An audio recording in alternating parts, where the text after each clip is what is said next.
Aloft is Aloft Circus Arts, which is our performing company.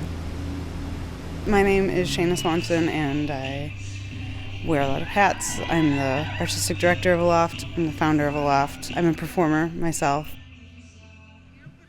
The school started as a professional training space. We needed a place where we could practice.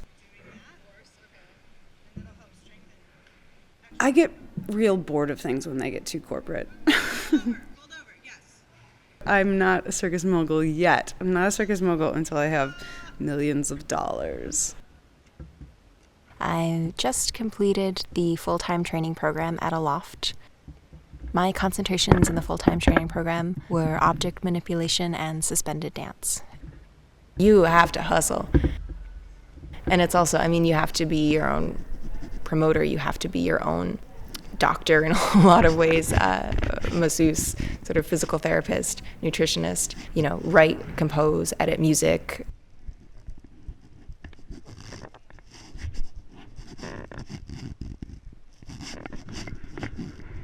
Working to support myself and being in circus full-time is definitely, no pun intended, but a balancing act. Right now I'm bartending, and that's a really nice flexible schedule where I can work, several nights a week, and then I have my days free to train.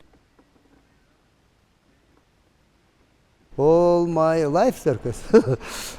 I finished Moscow Big Circus School, Московское государственное училище цирковое. Oh, this guy is very strong. It's the hardest thing I've ever had to do in my life. For 9 months, it's been about 40 to 50 hours per week, and that's very physically demanding, but you don't really realize how mentally demanding it is as well. The bruises, the skin tears, the blisters and calluses, and being really sore all the time, it's not easy.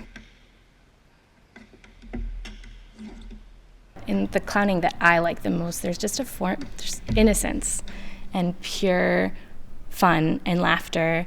I really appreciate the clowns that don't use a lot of verbal communication.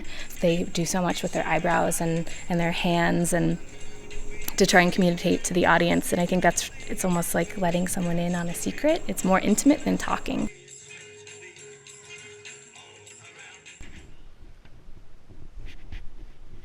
I was actually one of the students of the first year it was ever in existence. It helped me find my home in Chicago. I moved here and ended up going to a fancy, prestigious art school that I didn't really fit into or enjoy.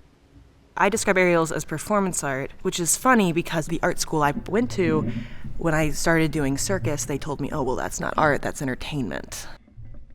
Performance art doesn't have to be someone getting naked and covering themselves in chicken blood, and it can be visually pleasing to an audience without only being categorized as entertainment. Having the anchor is kind of like being a teen parent where you love it and you're glad you have it, but sometimes it's overwhelming and you don't know if you're quite ready for it. I don't know if circus in my life, how it's going to evolve and change. It is how I'm paying my bills. Just barely.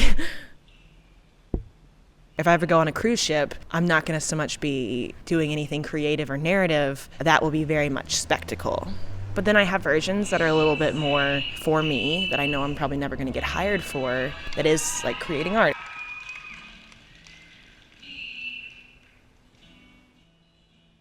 There is an archetype to a circus performer, but it's much more open than, say, ballet dancers or divers or gymnasts. So it is really nice to see a plurality of body shapes and body types. In circus, collaboration and trust is absolutely vital. Literally, you are holding each other up, and you need to rely on one another. You have to know that that person is there for you. I would rather see an act that moves me emotionally than an act that is has all these super difficult skills in it. General public doesn't even know that this exists. So the more circus we can make happen, the more the public will want it.